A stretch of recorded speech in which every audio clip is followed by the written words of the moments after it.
We found our frog again. He was still chilling in the same hole.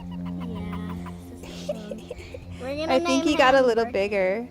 Yeah. I'm gonna name him. Abby's with us this time. I'm gonna name him Bubba. I'm gonna name him. I'll name him. We can both call him names. Okay, I'm gonna call him Sparky. I wanna call him. Actually, Froggo. I'll call him Froggo. Okay, it's decided. Froggo it is. We want Froggo.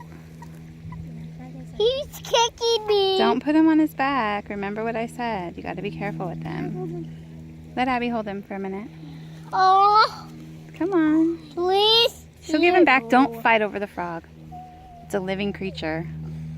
Don't fight over a living creature. Mom, And don't go kissing it because it's not a prince. don't do that. Wait, kiss it. Don't kiss it at home. If you find a frog, don't kiss it. Nosy, I'm serious. What are you gonna do, Froggo?